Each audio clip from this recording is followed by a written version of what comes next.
नमस्कार, कार्यक्रम डिबेटमा स्वागत छ। अमेरिकी मिलेनियम च्यालेन्ज कर्पोरेसन एमसीसीले नेपालले गरेका केही प्रश्नको जवाब फर्काएसँगै यो विषय नेपालमा केही समय चर्चा विहीन बनेको थियो। तर केही दिन पहिला फेरि एमसीसीले यो सम्झौता के गर्ने नेपालको हातमा छ भनेर घुमाउरो तरिकाले नेपालले अघि बढाउन नचाहे फिर्ता हुने सम्मको चेतावनी दियो र यसपछि यो बहस फेरि त्यति बेला चुलियो जब प्रधानमन्त्री शेरबहादुर देउवाले एमसीसी पारित गराउन माओवादी अध्यक्ष पुष्पकमल दाहाल र आफूले संयुक्त प्रतिबद्धता पत्र पठाएको बताए। दाहालले एमसीसी पारित गराउन प्रतिबद्ध रहेको नभनेको भन्दै देउवाको अभिव्यक्तिको खण्डन गरे। अब प्रश्न उठ्छ, त्यसो भए देउवा र दाहाल मध्ये कसले झुटो बोले त? गिजुलिनुसम्म गिजुलिएको एमसीसीको अवस्था अब के होला? कार्यक्रम डिबेटमा आज हामी यही विषयमा बहस गर्दैछौँ र आजको बहसका लागि हामीसँग हुनुहुन्छ विश्लेषक द्वय सूर्यराज आचार्य र अरुण सुवेदी। दुवैजनालाई कार्यक्रममा स्वागत गरे। धन्यवाद। अब सूर्यराजी, सबैभन्दा पहिला त एमसीसी पास गराउने विषयमा प्रधानमन्त्री र माओवादी अध्यक्ष पुष्पकमल दाहाल प्रचण्डले परस्पर विरोधी अभिव्यक्ति दिनुभएको छ पछिल्लो पटक। यहाँनिर दुई मध्ये एकजना झुट बोलिरहेको छ, के लाग्छ तपाईँको बुझाइ? म यसलाई झुट नै भन्दिनँ। खास गरी यो मुद्दा जुन एमसीसीको मुद्दा हो, यसका बहुपक्ष छन्। यसको यो तपाईँको हाम्रो ट्रान्समिसन लाइन भयो, ऊर्जाको भयो, विकासकै भयो, त्यसपछि वैदेशिक सहयोगको प्रोजेक्ट भएको हुनाले कूटनीतिक पक्ष होला, भूराजनीतिक पक्ष होला, अन्तर्राष्ट्रिय सम्बन्धको लागि विभिन्न पाटा छन्। तीमध्ये सबभन्दा महत्त्वपूर्ण पक्ष चाहिँ राजनीतिक पक्ष नै हो, किनभने ती पाटाहरूको धेरैजसो कुराहरू राजनीतिकले निर्णय गर्न सक्दा, के भन्छ, कर्मचारीले निर्णय गर्ने कुरा होइनन्। कर्मचारी संयन्त्रले निर्णय गर्ने एउटा सीमाको कुरा हुन्छ र जुन यो मुद्दा हो अथवा जुन यो आयोजना हो भनौँ, यो आयोजनामा जुन राजनीतिक तहबाट निरूपण गर्ने कुराहरू थिए ती बारेमा हाम्रो नेताहरू धेरै पछिसम्म बेखबर रहे, बिल्कुल बेखबर रहे। र अझै पनि जस्तो अहिलेको प्रधानमन्त्रीजीको उहाँका जे अभिव्यक्ति छन्, म एउटा उहाँको कुरा सकारात्मक कुरा के लिन्छु भने कन्सिस्टेन्सी छ। उहाँ प्रतिपक्षमा हुँदा पनि यो पासै गर्नुपर्छ भन्दा खुर्क लिइदिए हुन्छ, उहाँको एउटा शैली छ त्यसको। म त्यसलाई अनुमान गर्न चाहन्न, तर म त्यसलाई के भन्छु भने उहाँले त पढ्नु भएको छैन होला, तर नेपाली काङ्ग्रेसभित्रको एउटा वृत्तको त्यसमा राजनीतिक मान्यता देखिन्छ। म त्यसलाई सम्मान गर्छु, हालाकि म सहमति छैन। त्यो राजनीतिक मान्यताले के खोज्छ भने अहिलेको विश्व राजनीतिक अवस्था, हाम्रा छिमेकीहरूकै अवस्था, यो हेर्दा अब नेपाल असंलग्न परराष्ट्र नीतिको चाहिने एकतारे बजाइरहने होइन, यो सिफ्ट हुनु पर्यो र हिम्मत लिनु पर्यो भन्ने त्यो राजनीतिक गर्ने राजनीतिक दलको प्राधिकारको कुरा हो। म सम्मान गर्छु, मैले फेरि भने, तर मेरो मान्यता के हो भने नेपालको संविधानमा भएको जस्तो संसारमै असंलग्नता र न्युट्रालिटीको एउटा देश देख्नु त स्विजरल्यान्ड, जसले 19औँ शताब्दीदेखि नै उसले न्युट्रालिटीको असंलग्नताको एउटा छुट्टै पहिचान बनायो र त्यसैको धरातलमा उभिएर संलग्न भयो, समृद्ध देश भयो। अर्को देश भनेको नेपाल हो। अब यो म जति मैले राजनीतिक रुचि, जानकारी, अन्तर्राष्ट्रिय सम्बन्धकोमा म एउटा नागरिकको रूपमा र त्यो भन्न म केमा टेकेर भनिरहेको छु भने अहिलेको संविधानमा भएको पनि र हाम्रा दलहरूले पनि फेरि नेपाली काङ्ग्रेसले पनि त्यो चाहिने डिपार्चरको कुरा गर्दैनन्। प्रधानमन्त्रीज्यू उहाँ के भन्नुहुन्छ, यो फ्रीमा दिएको यार लिइदेऊ, केही पनि होइन यो विकास भन्दा भन्ने, त्यो फेरि उहाँको त्यो अकर्मण्यता हो, त्यो उहाँको त्रुटिपूर्ण अभिव्यक्ति हो। त्यसैले उहाँकोमा एउटा जे भए पनि यसको पास गर्ने सम्बन्धमा लय देखिन्छ। अब प्रचण्डको हेर्नुभयो भने गडबड छ, केपी ओलीको पनि त्यस्तै गडबड छ। यसको कारण के भयो भने जुन कुराहरू अघि मैले भने नि, यो मुद्दाको जुन विविध पक्षमा राजनीतिक तहमा निरूपण हुने कुरो सन् 2012 जतिखेर बाबुराम भट्टराई प्रधानमन्त्री हुनुहुन्थ्यो, उहाँको नि सार्वजनिक अभिव्यक्ति मैले सुनेको थिएँ, धेरै फितला छन्। पूर्व प्रधानमन्त्री डाक्टर बाबुराम भट्टराईको तहबाट आउने तहका छैनन् ती। त्यसैले किन गिजो लिएर किन अलमल भयो भने अझै पनि राजनीतिक नेताहरू विभिन्न इन्ट्रेस्ट ग्रुपहरूका, अब विभिन्न इन्ट्रेस्ट हुन्छ हेर्नुहोस् ठुलो प्रोजेक्टमा, त्यसको ब्रिफिङ अथवा अपारदर्शी राजनीतिक मान्यताका रूपमा निष्कर्ष मात्रै एक्सन गर्नुभएको छ। के तथ्यहरू यहाँ के छन्? मलाई त अचम्म के लाग्छ भने राज्यका महत्त्वपूर्ण पदमा बसेर भएका तपाईँहरूको जस्तो टेलिफोनमा आएर सरासर झुट, राज्यका उच्च छोड्नुहोस्, उहाँसँग यहाँ डकुमेन्ट्स, एमसिए भनेको अर्थ मन्त्रालय अन्तर्गतको इकाइ हो। ठिक छ, अब त्यो फेरि तपाईँले उहाँको र मेरो ओपिनियन र निष्कर्षमा फरक हुन सक्छ। त्यो फरक किनभने हाम्रो मान्यतै फरक हुन सक्छ, तर तथ्य राज्य संयन्त्रबाट फ्याक्टलाई तोड मरोड गरेर भन्न पाइँदैन, त्यो बेइमानी हो।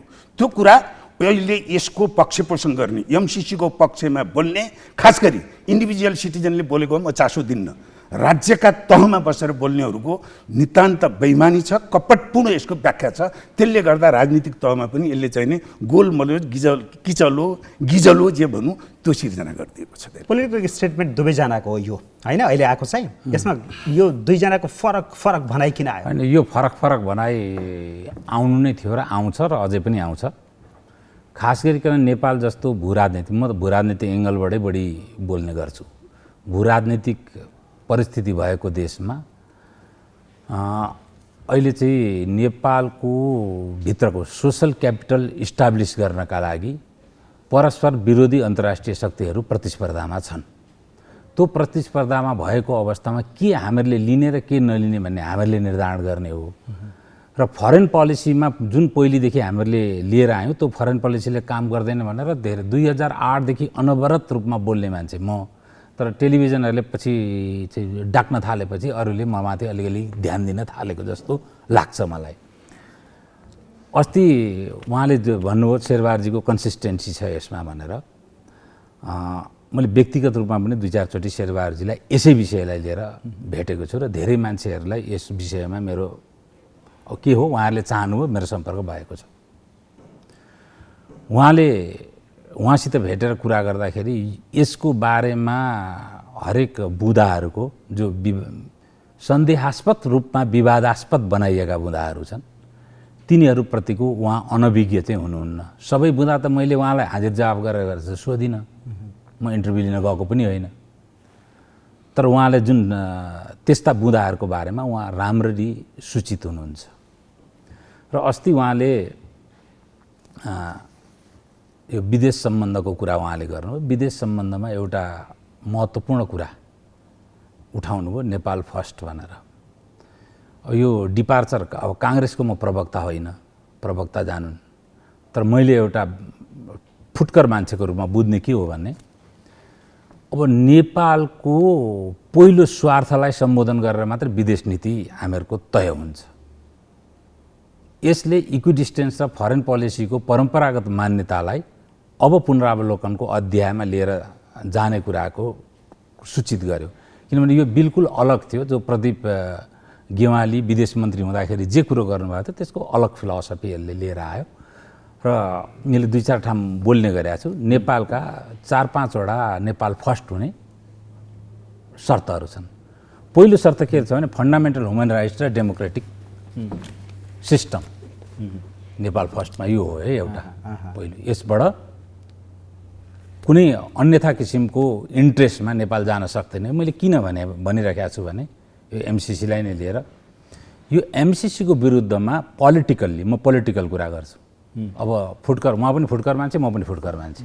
अहिले फुटकर मान्छे कहाँबाट बोलेका छन् मलाई थाहा छैन, के अब आफ्नो पर्सेप्सन होला, आफ्नो अतीतको स्कुलिङ पनि होला, किन अतीतकै पिरामिडमा न मान्छे उभिएको हुन्छ, त्यो होला। तर यसको विरुद्धमा एउटा स्कुल आयो, 19 सालको संविधानले परिकल्पना गरेको देश हुनुपर्छ, अथवा सोभेरियन भनेको मोनार्कको पिपुल होइन भन्ने मान्यता राख्ने एकदमै त्यो त सानो मत भएका उग्र एउटा जमात देखियो यसको विरुद्धमा। अर्को जमातको त एउटा न्यारेटिभै छ, हाम्रो चाइना। मलाई थाहा छ चाइनाले कहीँ पनि रिजर्भेसन गरेका छैन, तर चाइनाको चिन्ता छ यताबाट मिसाइल हान्छ भनेर। अब देवगुरुङजी जस्ता मान्छेहरू आउनुभयो, अब कसरी लिने होइन। फेरि अब सत्तारूढ दलको एउटा पार्टीको चाहिँ उहाँ के अरे व्हिपलाई के भन्छ, सचेतक होइन, सचेतक मान्छे उहाँ आउनुभयो। अनि छक्क परे, फर्मल चाइनाको फर्मल चाहिँ कुनै पनि गभर्मेन्टको इन्स्ट्रुमेन्टालिटीबाट अथवा संयन्त्र भनौँ उपक्रमबाट यसको विरुद्धमा केही कुरो नआउने। अब इन्फर्मल कुरा आयो भने उहाँहरू के त त्यसो भए यहाँ त र सिआइएको मात्रै कुरा आउँछ, 610 र एमएसएसबाट यो कुरो ज्ञानभोगी क्या हो उहाँहरूलाई, होइन भने त मैले पनि त फर्मल इन्स्ट्रुमेन्टालिटीबाट ज्ञान। एउटा यो भनेको मतलब एउटा जनवादी केन्द्रीयताको सपना देख्ने बिजुक्से रोहितदेखि लिएर चाहिँ मोहन वैद्यदेखि लिएर हाम्रो के अरे देवगुरुङजीसम्म एउटा 19 सालको संविधानलाई आदर्श मान्ने एउटा ग्रुप, यो दुईटा ग्रुप राखियो। यो चाहिँ बिल्कुल अटोक्रेटिक मान्यतामा, अलग अलग फिलोसफी अनुसारको अटोक्रेटिक मान्यताका मान्छेहरू यसको विरुद्धमा उग्र भएर लागे। किनभने यसले जुन प्रकारको एउटा इकोनोमिक परिस्थिति आउँथ्यो, म ऊर्जामा लगानी गरेरको एउटा पीडित पात्रमध्ये हो, धेरै ठुलो पैसा छ मेरो त्यहाँ। र त्यसको मैले त उहाँलाई त होइन, केही मान्छेलाई भने पहिले गएर मान्छेको नाम नलिउँ, अमुक प्रोजेक्ट लगभग 800 मेगावाट प्रोजेक्ट होल्ड गरेर त्यो क्षेत्रमा बसिया छ, जसले यो आउँछ भनेर एउटाले 900 मेगावाटको प्रोजेक्ट होल्ड गरेर बसिया छ, जेनेरेसन लाइसेन्स सकिन लागिसक्यो। ती मान्छेलाई गोली ठोकेर मारिदेऊ, उपरान्त त पीडा त हुँदैन। एउटाले 2 अरब 3 अरब भन्दा बढी खर्च गरिसकेका छ एउटा प्रोजेक्टमा, त्यसको त अतिशय पीडा छ हेर्नुहोस्। अनि एमसिसीको त धनराशिहरू सबैको विरोध गर्ने, ट्रान्समिसन लाइन चाहिन्छ भन्ने एउटा मान्यता छ नि त। अनि त्यो जुन स्थिति छ, यो त्यसबाट आउने अपर्च्युनिटी र जुन परिस्थिति निर्माण छ, इकोनोमिक स्थिति, त्यसले गर्दाखेरि चाहिँ डेमोक्रेटिक कम्युनिटी, इन्टरनेसनल डेमोक्रेटिक कम्युनिटीको चाहिँ नेपालमा सोसल क्यापिटल धेरै बढ्छ। त्यो इन्टरनेसनल डेमोक्रेटिक कम्युनिटीको सोसल क्यापिटल नेपालमा बढ्यो भने त्यसले कसलाई इम्प्याक्ट पर्छ, त्यताबाट एउटा अन्तर्राष्ट्रिय राजनीतिको यो डाइमेन्सन छ हेर्नुहोस्। हस्, मैले अब अर्को मैले त फरेन पोलिसी अरू दुईवटा कुरा गर्छु। अनि दोस्रो हाम्रो इन्ट्रेस्ट हो के भने हाम्रो इकोनोमिक डिपेन्डेन्सी र इकोनोमी कहाँनिर आधारित छ र आपूर्ति प्रणाली कहाँ आधारित छ, नेपालको इन्ट्रेस्ट। तेस्रो इन्ट्रेस्ट हो हाम्रो डायस्पोरिक इन्ट्रेस्ट कुन कुन देशसित जोडिएको छ। चौथो इन्ट्रेस्ट हो हाम्रो श्रम सम्बन्ध कुन कुन देशसित जोडिएको छ। यी 4-5 वटा हाम्रो रियालिटीभन्दा बाहिर गएर तपाईँ मार्क्सको युटोपियामा रहेर अमुक राष्ट्रप्रतिको चाहिँ मतलब बडो आत्मसमर्पणवाद लम्पसार परेर हरेक हाम्रा मित्र राष्ट्रहरूसित जसले नेपाललाई सोभेरियन बनाउन सबभन्दा पहिले दूतावास खोलेर नेपाललाई चाहिँ सोभेरियन राष्ट्रको रूपमा मान्यता दिलाउन राष्ट्रसङ्घमा त्यत्रो चाहिँ मतलब भूमिका खेल्यो, तिनीहरूसितको अहिलेसम्मको पोलिटिकल, सोसियल र डिप्लोमेटिक क्यापिटललाई धरापमा पार्ने कुरा गर्नुहुन्छ भने अब के 2008 सालमा जस्तो फेरि 5 फिङ्गर थ्योरीको अर्को इभेन्ट सुरु गर्नु हुन थालेको हो? बस सूर्यजी, अब सिधै पोइन्ट वाइज जाउँ। प्रचण्डजीले फेरि त्यही बेलामै भन्नुभएको छ कि यो सुरुको सम्झौतामा चाहिँ संसदबाट अनुमोदन गराउने कुरा थिएन, पछि आएछ, त्यस कारणले गर्दा पनि यो अप्ठ्यारो पर्यो, त्यो नभए त जसको पनि सहयोग त लिन सकिन्छ भन्ने आशयको अभिव्यक्ति दिनुभयो। थिएन यो सम्झौता अभिव्यक्तिमा त एकदम विरोधाभास र त्यो फ्याक्चुअल रूपमा पनि त्यो त्रुटिपूर्ण त गलत हो।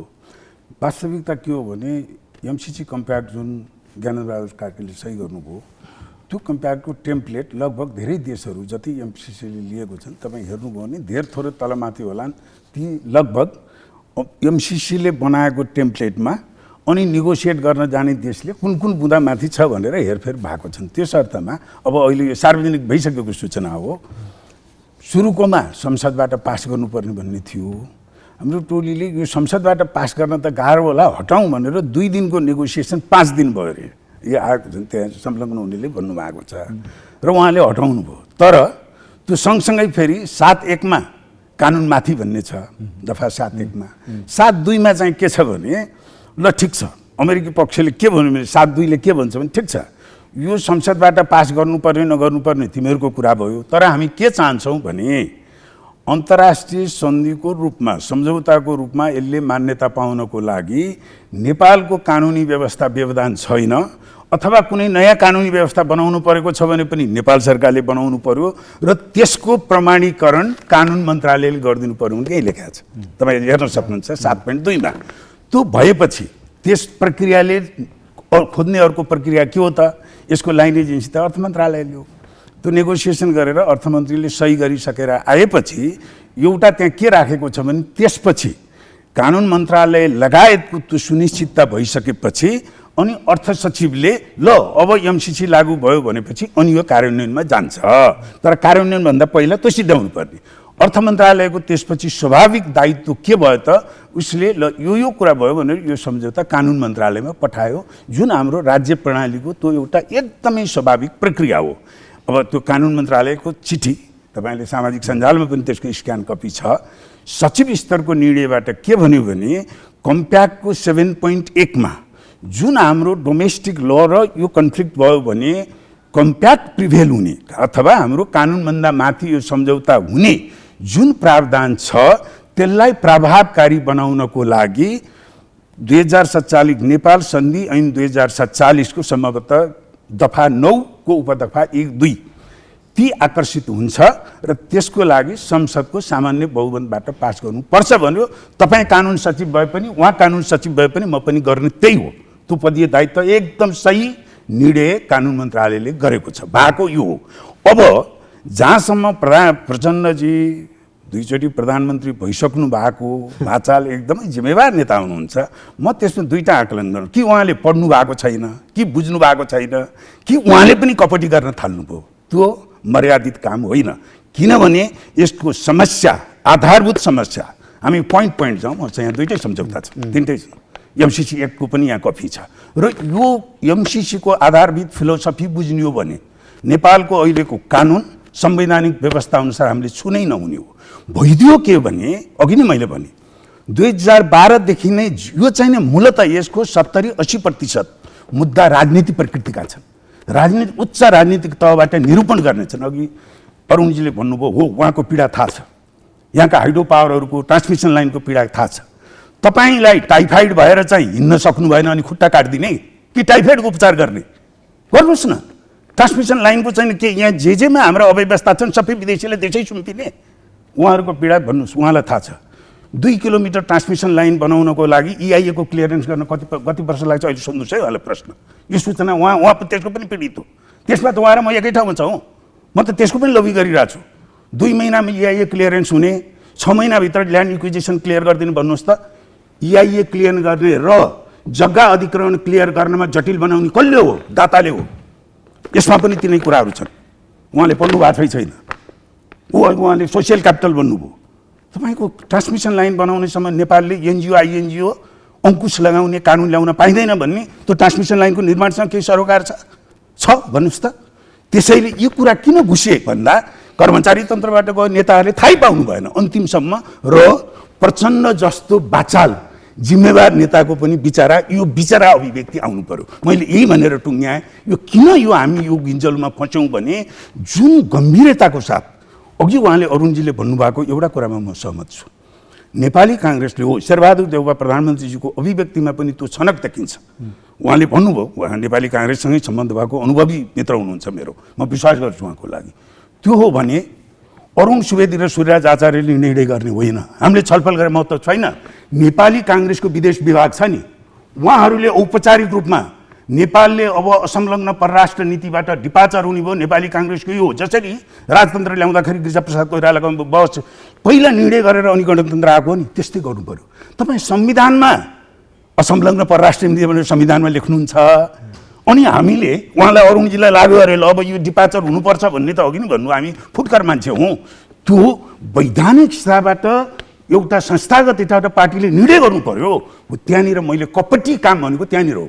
यी सबै राजनीतिक तहका यी कपटी कामकोले ढाँटेको कुरो के भन्छ, फाटेको कुरा छेकेर मिल्दैन के भन्छ नि एउटा, हेर्नुहोस् हो। यही कुरोमा हाम्रो राजनीतिक नेतृत्व चाहिँ फसिरहेको छ। हेर्नुहोस् भनेको चाहिँ संसदबाट पास गराउन जरुरी छैन तपाईँको? एकदम जरुरी छ। किन जरुरी छ भने म फेरि तपाईँलाई यो अलिकति स्पष्टीकरण दिनुहोस्। सन्धि ऐन नेपाल सन्धि ऐन 2046 को मलाई थोरै समय दिनु भएन, पढेरै सिकाइदिन्छु। दफा 9 को उपदफा 1 ले के भन्छ भने एउटा त दफा 4 मा के भन्छ भने धारा 279 को 2 का जुन हाम्रा प्राकृतिक सम्बन्ध यी छन् यी विषय त 2/3 हुनुपर्छ। त्यो बाहेकको सामान्य बहुमतबाट हुनुपर्छ। तर ती कुराहरू सम्झौतामै लेखिया हुन्छ। अमेरिकनहरूले त्यही खोजे। एउटा इन्ट्रेस्टिङ कुरो मलाई पढ्दा के लाग्छ भने अहिलेको बहसमा सम्भवतः हाम्रो संविधान हाम्रा कानुन को पाइ त्यो अमेरिकन लयर अमेरिकाको पोलिटिसियन भनेको ल त्यो विधिको देश हो कि हामीलाई भन्दा उनीहरू सचेत थिए। किनभने यो संसदबाट पास नगरिकन जुन भारी भरकम आपत्तिजनक हाम्रो संविधानको माथि संविधानको बर्खिलाप अब माथि र तल त उहाँहरू भन्नु न फेरि। किनभने डोमेस्टिक ल प्रिभेल हुन्छ भनेको डोमेस्टिक लमा संविधान पनि पर्छ। मैले कानुनकै विज्ञहरू लाँदा उहाँ पनि विभाजित हुनुहुन्छ। एक थरी भन्नुहुन्छ कानुन माथि भनेको संविधान छुट्याएर आउनु माथि हो भन्नुहुन्छ। अङ्ग्रेजीको ल भनिएको छ, डोमेस्टिक लमा संविधान पर्छ पर्दैन होइन। त्यो म कानुनको विद्यार्थी होइन, त्यसमा नजाउँ।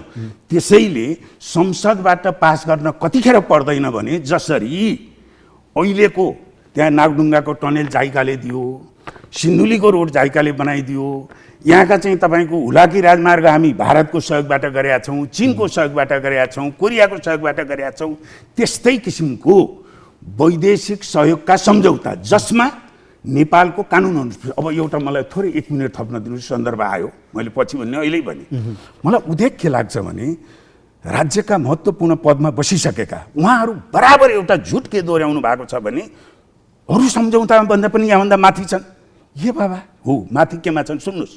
सार्वजनिक खरिद ऐनको दफा 67ले के छुट दिएको हुन्छ भने वैदेशिक सहयोगका दाता छन् भने खरिद प्रक्रिया उनीहरूको निर्देशित अनुसार हुन्छ। त्यो हाम्रो कानुनमाथि होइन। सार्वजनिक खरिद ऐनको दफा 58ले आर्बिट्रेसनको छ, मध्यस्थता सम्बन्धी 2054को आर्बिट्रेसनको छ। आर्बिट्रेसनको कुरो 2 क्षेत्रमा हुन्छ। एउटा आर्बिट्रेसन प्यानल हुन्छ, त्यही सल्ट्यो भने सल्ट्यो, भएन भने कोर्टमा जान्छ। त्यो कोर्ट आयरल्यान्डकोमा जाने कि इङ्ल्यान्डमा जाने कि सिङ्गापुरको, युजुअली अरू देशमा पनि चल्ने यी 3वटा देशको आर्बिट्रेसन सम्बन्धी न्युट्रल मानिन्छ ती कोर्टहरूको।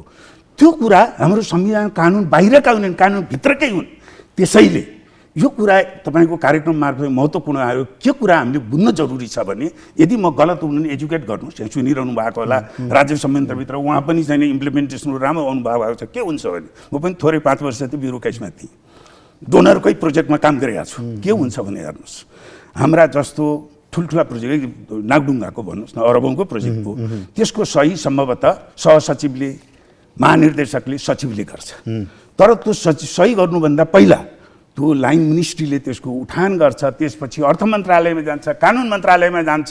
त्यहाँ भएका कुराहरू हाम्रो कानुनभित्र छन् भनेपछि मात्रै क्याबिनेटले थ्रु गर्छ। जस्तो अहिले आयो एकजना, मैले नाम नभन्नु, जिम्मेवार मान्छेले भन्नु, कुन वर्ल्ड ब्याङ्कको कुनमा प्रोजेक्ट म्यानेजर चाहिँ चेन्ज गर्न पाइँदैन भन्ने लेखा छ। हाम्रो कानुनभन्दा माथि पनि होइन, प्रोजेक्ट म्यानेजर चेन्ज गर्ने सचिवले गर्छ, क्याबिनेटले पनि गर्दैन। त्यो सचिवको अधिकार डेलिगेसन गर्यो, पाउँछ त्यो। तर तपाईँ संविधानसँग बाँड्ने, कानुनसँग गर्ने, हाम्रो आन्तरिक ऐनसँग बाजिएको भएको हुनाले के यसले माग गर्यो भने यसले कानुन मन्त्रालयले जुन सचिव स्तरीय निर्णयले के भन्यो भने त्यसको त्यो 1 पेजको चिठीको मर्म के हो भने 7(1) यो आन्तरिक कानुनसँग बाजियो भने यो सम्झौता माथि हुन्छ। त्यसपछि अरू बग्रेन्टी ठाउँमा हाम्रो आन्तरिक कानुनसँग बाजिने, मैले भने संविधानकै प्रावधानसँग बाजिने कुरा छन्। तपाईँ हेर्नुहोस्, अचम्म मैले एउटा एउटा फ्याक्ट भन्छु। छोटो तपाईँको नियमन सम्बन्धी ऐन आएर नियमावली भयो। नियमावलीको नियम 39मा के छ भने त्यो नियमन आयोगमा क्याबिनेटले नियुक्ति गर्छ। त्यो बस्नेको शैक्षिक योग्यता छ। त्यो के छ भनौँ, नवउदारवाद अर्थ प्रणालीको दर्शनप्रति चाहिँ प्रतिबद्ध भएको। त्यो सबै मुलुकमा डेमोक्रेटिक पनि कहीँ हुन्छ, त्यो क्याबिनेटबाट पास भएको। हेर्नुहोस् यहाँ कसरी तपाईँको एउटा सिन्डिकेटले कसरी हाम्रा राज्य संयन्त्रका निर्णय जग गरे। अब उहाँबाट कसरी यस्तो कुरा चाहिँ अब आयो होइन, मेरो विद्वान मित्रबाट म पनि बडो दुखित छु अहिलेको परिस्थितिदेखि। पहिलो कुरा के छ भने उहाँले जुन बुँदाहरूको कुरा गर्नुभयो, त्यसको बुँदागत मेरो आफ्नो ब्लगमा पनि 10औं ठाउँ मैले भनिसकेको छु। म कसैको प्रवक्ता होइन। तर के हुन्छ भने यो उठान कसरी भने म आफै पनि भिक्टिम भएको हुनाले उठान कसरी भयो यो नेपालको डोमेस्टिक लको बारेमा म अनुभव भन्छु। पहिले म आफै संलग्न भएको एउटा प्रोजेक्टमा प्रब्लम परेर धन्नै 2 वर्ष हामी डिले भयौँ। त्यसले कस्ट कहाँ स्क्यालेट भएर कहाँ पुग्यो र यो प्रब्लम त हुलाकी राजमार्गमा धेरै समस्या आयो। जापानिजहरूले बनाइदिएको जुन रोड छ यो बीपी हाइवे, त्यसमा पनि धेरै समस्या आयो। त्यो सबैको स्टडी गर्दाखेरि नेपालमा यति धेरै कन्ट्राडिक्टरी ल छन्। अब म 2टा लको कन्ट्राडिक्सनमा फसेको मान्छे। एउटाले के भने इन्भेस्टमेन्ट लले लाइसेन्सिङ इन्भेस्टमेन्टले दिने मानो 29 सालको राष्ट्रिय निकुञ्ज तथा वन्यजन्तु आरक्षण सम्बन्धी ऐनले के भनेर छ भने संरक्षित क्षेत्रभित्र कुनै त्यस्तो निर्माण कार्यहरू गर्नु पर्यो भने त्यो चाहिँ वन मन्त्रालयको जुरिडिक्सनमा रहेछ। हेर्नुहोस् अब अहिले बनाएको लगानीको बोर्ड सम्बन्धी कानुनले लगानी बोर्डको चाहिँ मतलब क्षेत्राधिकारभित्र पर्छ। अब हामीले EIA गर्न जाँदा के भन्नु भने तँलाई हामीले अनुमति दिएको छैन 29 सालको कानुन अनुसार, अनि हामीले किन EIA गर्न दिन्छौँ, पहिले व्यवसाय गर्ने अनुमति दिनु पर्यो नि भने।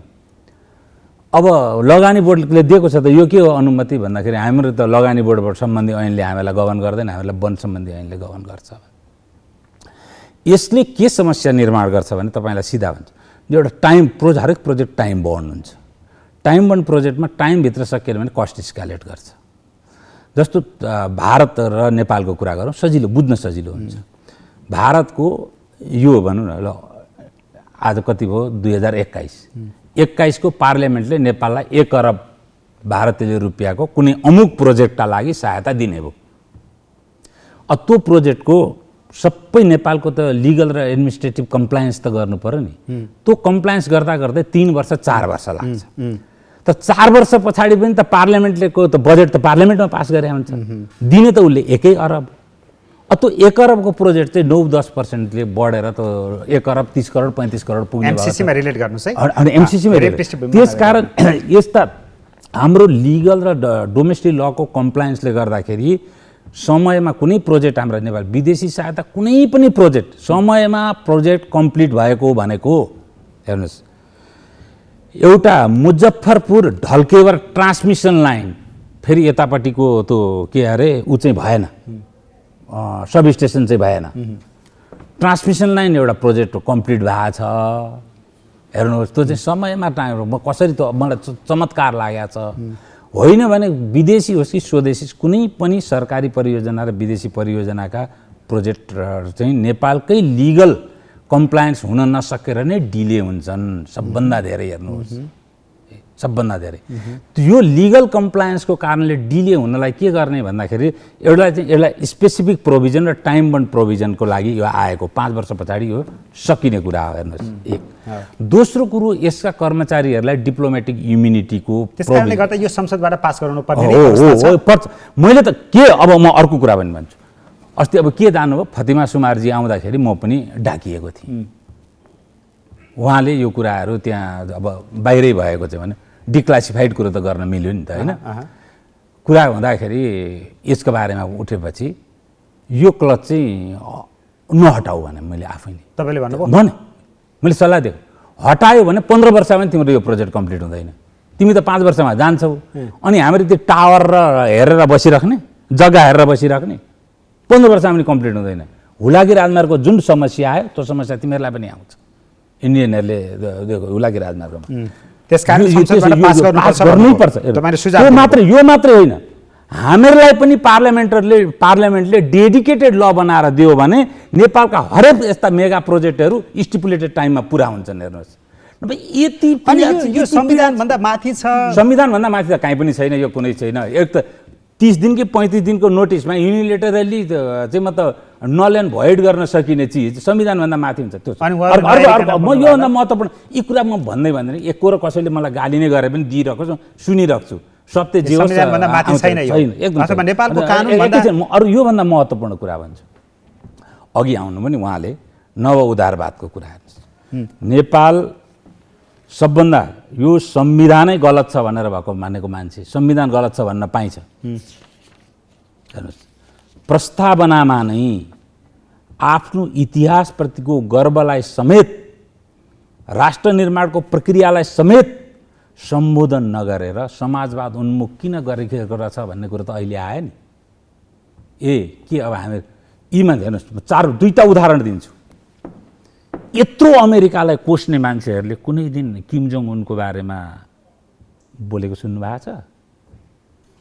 जसले जनतालाई भोकै राखेर मिसाइलको परीक्षण गर्छ। एक। दोस्रो कुरो हेर्नुहोस्, एउटा एयरपोर्ट छ जो इन्टरनेसनल ल अनुसार पनि बनाउन नमिल्ने खालले हामीले बनाएका छौँ। एयरपोर्ट कस्ट स्क्यालेसन छ, त्यसले 100 वर्षमा त्यसको सबै मलाई वित्तीय विवरण थाहा छ। 100 वर्षमा पनि त्यसको प्रोजेक्ट कस्ट उठ्दैन, त्यस्तो घाटाको प्रोजेक्ट छ। तर त्यसको बारेमा कसैलाई मतलब छैन, किनभने त्यो टेन्डर कुनै हाम्रो स्पेसल देशका लागि गएको छ। हेर्नुहोस्, अर्को प्रोजेक्टको त्यस्तै एयरपोर्टको प्रोजेक्ट छ, कस्ट स्क्यालेसन गरेर दोब्बर भयो, मतलब छैन, कोही बोल्दैन।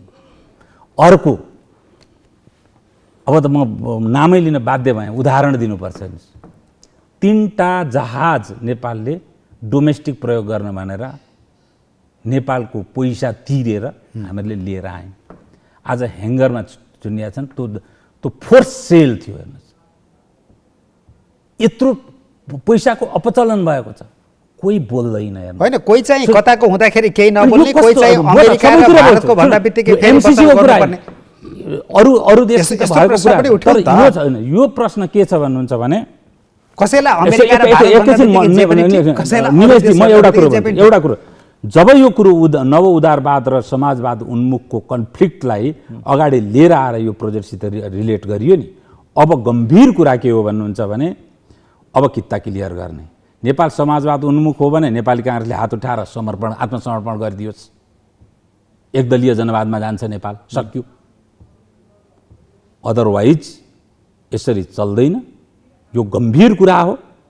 नेपाल लिबरल इकोनोमिक पोलिसीमा थियो, हुनुपर्छ। अहिले यसको इम्प्याक्ट कहाँ छ भन्नुहुन्छ भने यस्तो डरलाग्दो स्थिति आएको छ। यति पोलिसी नेपाली काङ्ग्रेसले सरकारको नेतृत्व गरेका छ। गिरिजाप्रसादका पालामा पोलिटिकल एजेन्डा धेरैवटामा आत्मसमर्पण गर्यो काङ्ग्रेसले। ठिक छ। अब एकैछिन अब सबै सकिलायो। होइन, तपाईँ म धेरै लामो बोल्नै पर्छ बोल्नु यो कुरो। यो धेरै लामो बोल्नु भयो। बोल्दिनँ, सबैले बाँकी रहेको कुरा अनि बोल्नै पर्छ यति कुरा। अहिले आएर यति रिग्रेसिभ इकोनोमिक पोलिसीहरू निर्माण हुन थाले, स्टालिनकालीन आभास हुन्छ कहिलेकाहीँ यी पोलिसीहरूलाई हेर्दा। अब के नेपाली काङ्ग्रेसले इकोनोमिक पोलिसीमा पनि हात खडा गरिदिएको हो? 51-52 सालसम्म भएको इकोनोमिक कांग्रेसलाई प्रश्न भयो, त्यो कांग्रेसलाई प्रश्न भयो। हामीसँग समय जम्मा 12 मिनेट जति बाँकी छ।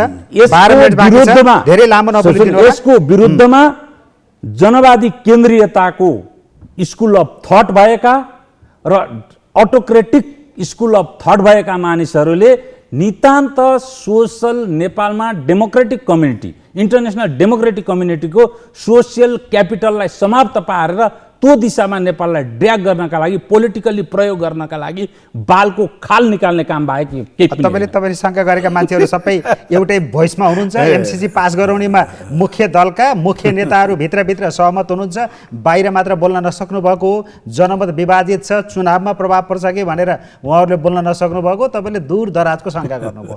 अब यो म सिधा जान्छु। शङ्का होइन, यो त किनभने बोलेपछि मैले उदारवाद र समाजवादको जब यहाँ कन्फ्लिक्ट कुरा आयो नि, यो कुरो भन्नुपर्छ।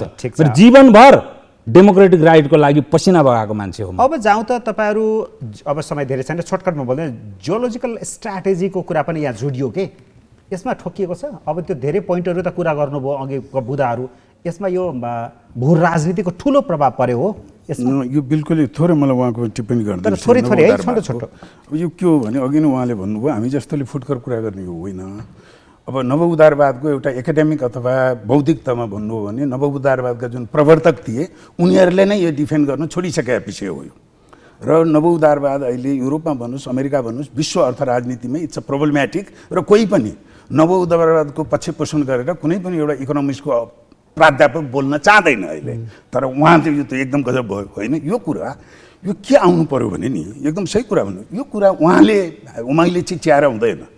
नेपाली काङ्ग्रेस त्यही लेख्नुहोस् न घोषणापत्रमा, अब नेपाललाई चाहिने नव उदारवाद हो भनेर चुनाव जितोस् के। यहाँ टेलिभिजनमा बहस गरेर यस्ता राष्ट्रिय मुद्दा राजनीति मैले भने राजनीतिक कुराका मुद्दाका चाहिने राजनीतिक बिचौलिया हौँ हामीले निर्धारण गर्ने होइन, शीर्ष नेताहरूले निर्धारण गर्नु। यहाँनिर कुरा बिग्रियो। अब तपाईँले जुन बिचौलिया त होइन, यो पनि हो नि। हामी राजनीतिक बिचौलिया भनेको टिप्पणीकार बिचौलिया पनि हुन्छ। हामी भने जस्तो पाइयो इन्टरमिडिएटरी भन्छ नेपालीमा, अङ्ग्रेजीमा मध्यस्थकर्ता इन्टरमिडिएटरी भन्छ। त्यो कुरो एक्सचेन्ज गर्ने हो। त्यो चाहिँ पोलिटिक्स कि चुनाव लड्न जानु पर्यो, पार्टी खोलेर चुनाव लड्न जानु पर्यो। म यो कुरामा जुन अहिले यसको पक्ष विपक्षमा राजनीतिक नेताहरू जुन बोल्नु भएको छ नि, म उहाँलाई धेरै सम्मान गर्छु। जहाँ कि मेरो वर्गको बौद्धिक भन्ने, टिप्पणीकार भन्नेहरूको जुन पार्सी कुरा र कपटी कुरा र फ्याक्ट कहिले पनि पढ्नुहुन्न। हेर्नुहोस् तपाईँले बुदाको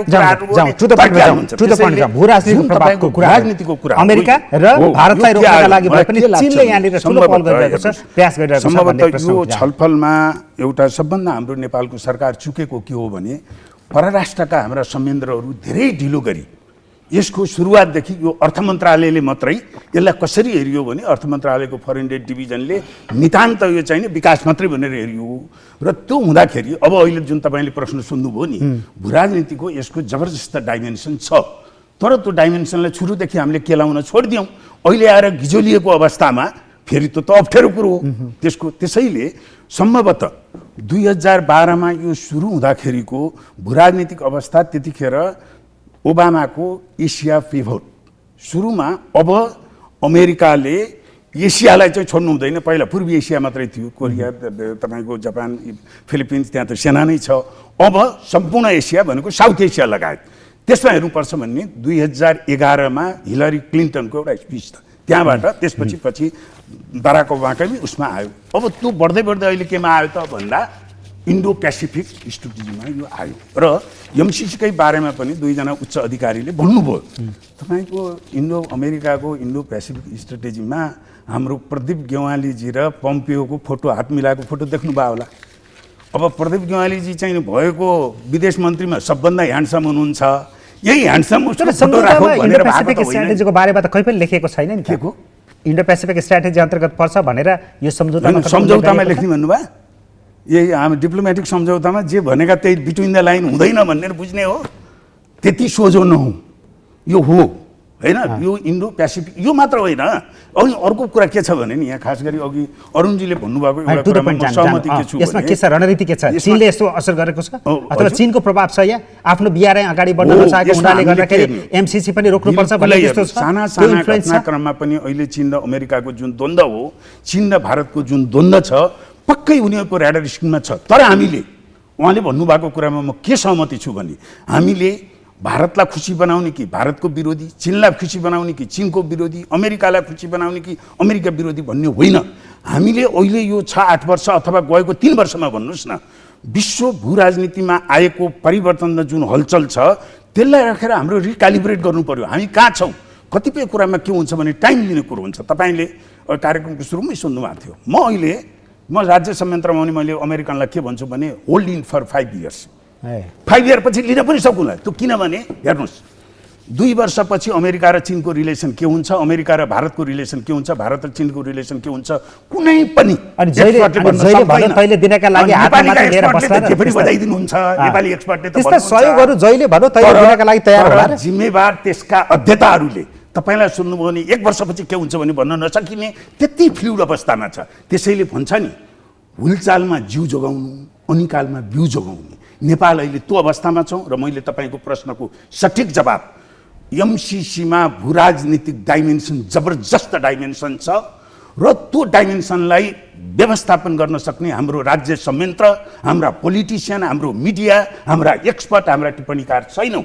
त्यसैले यो अवस्थामा हामी कन्जर्भेटिभ भएर कमभन्दा कम विवादास्पद हुने र हामीले जुन अपनाइरहेको परराष्ट्र सम्बन्ध अथवा भू राजनीतिका हाम्रा जे जति राज्य संयन्त्रबाट गर्ने निर्णयहरू छन् त्यसमा फुकी चल्नुपर्ने अवस्था छ।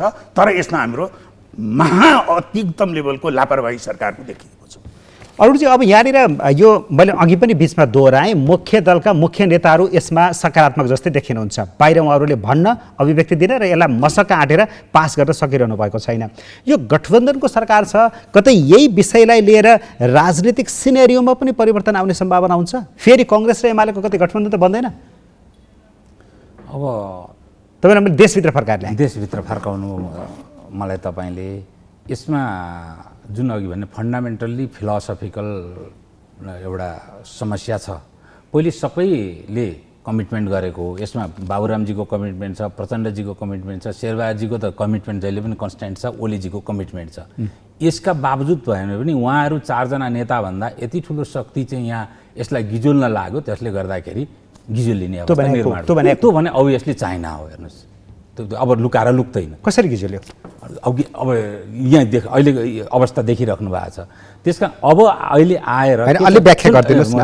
अब तपाईँले व्याख्या गरिदिन सक्नुहुन्छ नि त त्यो डाइमेन्सनलाई? अघि भने 2टा एयरपोर्टको कुरा कहिल्यै उठ्दैन, 3टा जहाजको कहिल्यै कुरा उठ्दैन होइन।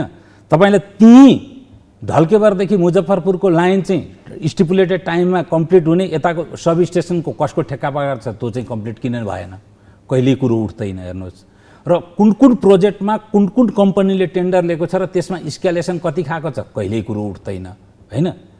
यो जुन पार्सियल यो एउटा चाहिँ म त यो बडो पक्षपाती, जबरजस्त पक्षपाती सोच नेपाली जनतामा स्थापित गरेर अन्तर्राष्ट्रिय जुन डेमोक्रेटिक कम्युनिटीबाट नेपाललाई आइसोलेट गर्ने जबरजस्त सुरु भयो। र यो कहिलेदेखि सुरु, 11-12मा सुरु भएको थिएन।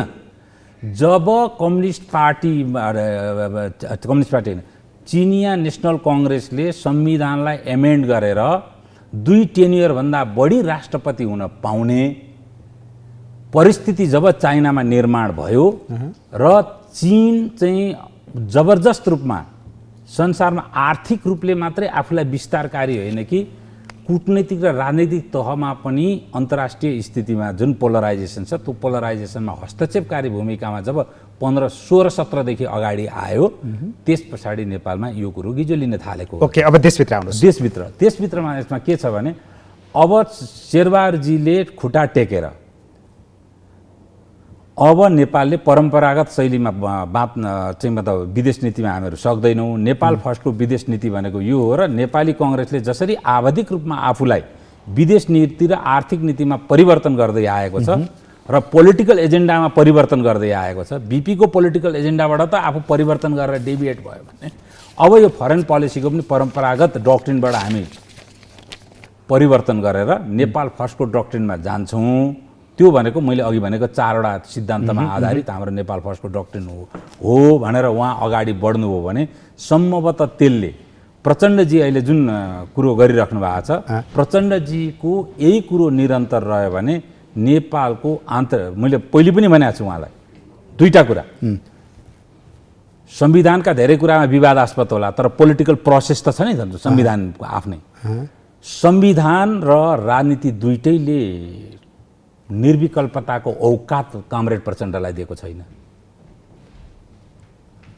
यसले पार्लियामेन्टले पनि र नेपालको राजनीतिले पनि विकल्प खोज्न सक्छ र त्यो विकल्प ब्रोडर डेमोक्रेटिक एलायन्स अन्तर्गतको विकल्प हुन सक्छ र त्यो विकल्पले नेपालको फरेन पोलिसी र यस्ता अब चाहिँ इकोनोमिक सम्भावना छ देख्नुहुन्छ त्यो क्षमता अहिले अथवा त्यो सम्भावना हो। राजनीतिमा सम्भावना किन नहुने? यो त के भने पार्टिकुलर व्यक्तिको पार्टिकुलर एक्सनको विरुद्ध निर्माण भएको गठजोड न हो। त्यो सम्भावना हुन्छ अहिले नै तत्काल यो गठबन्धन फुटेर अर्को गठबन्धन बन्न सक्ला एमसीसीकै विषयमा लिएर? त्यो त होइन, त्यसका तपाईको बुझाइ त्यति सिधा एमसीसी कांग्रेस र एमालेको गठबन्धन बन्न सक्ला, त्यो गठबन्धन बनेर पास गर्न सक्ला। गठबन्धन चाहिँ पार्लियामेन्टमा भोटिङको गठबन्धन भएर नयाँ राजनीतिक समाधान खोज्नका लागि मुलुक अगाडि बढ्छ। ओके, अब त्यसमा अर्ली इलेक्सन हुन सक्छ एक, ओके है, र यदि त्यो शेरबहादुर देउबाजीले गर्न सक्नु भएन भने उहाँका लागि पनि राजनीतिक रूपले उहाँको चाहिँ जुन अडानका लागि उहाँले जुन उहाँ कन्सिस्टेन्सी र इमान्दारिताको कुरा लगायत नेपाली काङ्ग्रेसको आन्तरिक राजनीति र इन्टरनेसनल क्रेडिबिलिटी ठुलो धरापमा पार्छ र नेपाल उहाँलाई अहिले औँलो ठडाएर भन्छु, सुमारलाई पनि मैले यो कुरो भनेको थिएँ, यसलाई तिमीले स्क्रैप गर्यौ भने र यसलाई नेपाली कङ्ग्रेसले स्क्रैप गर्ने वातावरण निर्माण गर्यो भने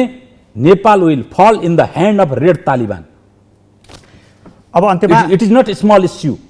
ओके, अब मैले आज तपाईँहरूको 2जना गेस्ट अतिथि आउँदै हुनुहुन्छ भनेर मैले सोसल मिडियामा राखिसकेपछि उहाँहरूले के भन्नुभएको छ भने धेरै पुराना कुराहरू नगरिदिनु होला, अब ठ्याक्कै के हो कन्फ्युजन भयो साह्रै भन्ने कुरा छ। त म समराइजमा आएँ, अन्तिममा आएँ। सुराजी 1, 2, 3, 4 गरेर भनिदिनुहोस् अब के गर्ने, एमसीसीलाई नेपालबाट के गर्ने? अब एक नम्बरमा एमसीसीलाई अहिले अस्तिको संयुक्त पत्र पनि त्यो पत्रको एउटा सकारात्मक कुरा के छ भने त्यहाँ आएको राष्ट्रिय सहमति बनाएर हामी चाहिँ यसको केही कारबाही गर्छौँ भन्ने, त्यहाँ भाषा 2टाको फरक भए पनि म त्यसलाई सकारात्मक रूपमा लिन्छु। जुन कुरा 6, 7, 8 वर्ष अगाडि हुनुपर्ने भयो अझै पनि नेपाली राजनीतिक शक्तिहरूले एक ठाउँमा आएर वैदेशिक सम्बन्धका वैदेशिक यसले एउटा राम्रो एउटा परम्परा पनि राष्ट्रिय सहमति कायम गरेर 2 नम्बरमा नसक्ने हो भने होइन ब्याउनुहोस् र त्यो नसक्ने हो भने उहाँले गरेपछि यहाँ अहिले यसमा धेरै कुराहरू हेर्नुहोस् के छन् भने हामी चाहिँ तपाईँको ओपिनियन एक्सेप्ट गरिरहेछौँ, फ्याक्टमा गएको छैनौँ र म तपाईँलाई ग्यारेन्टीका साथ भन्छु यसका पक्ष विपक्षका दुवैतर्फका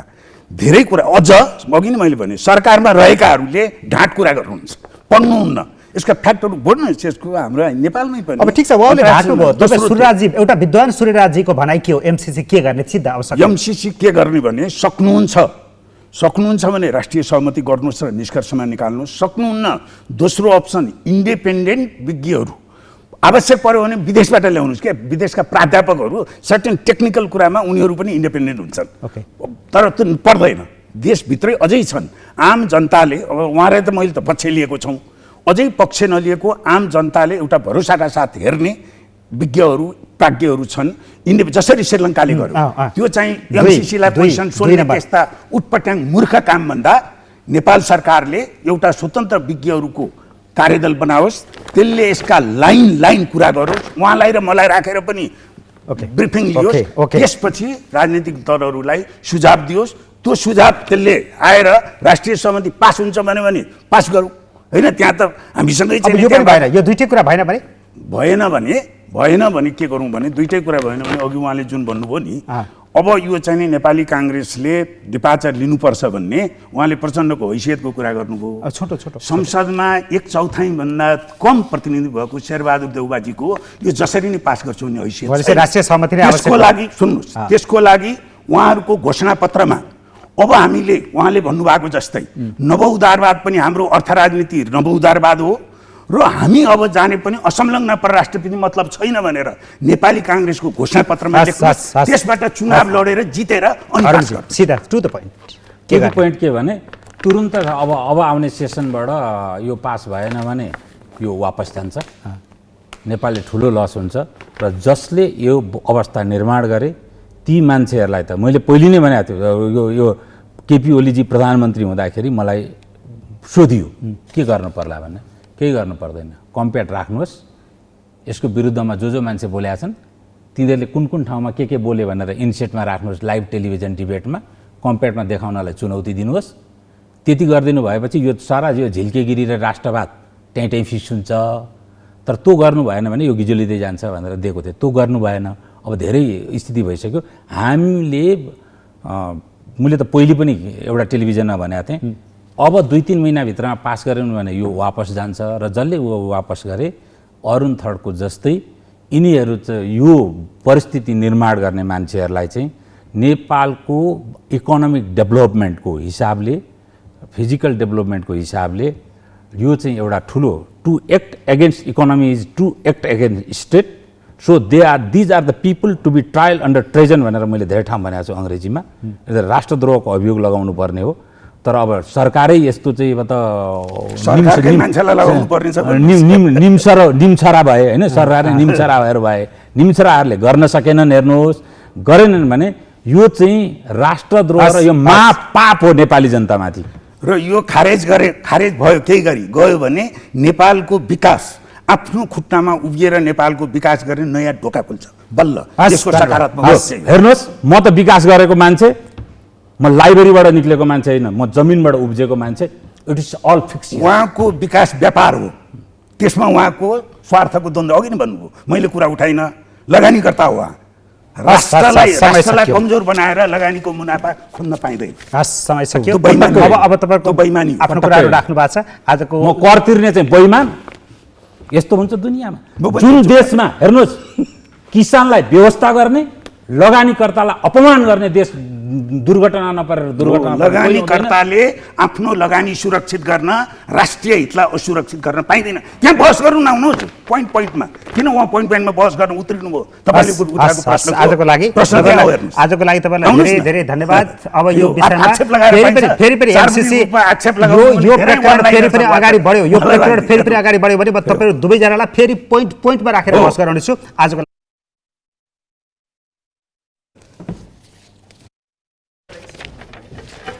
हुन्न।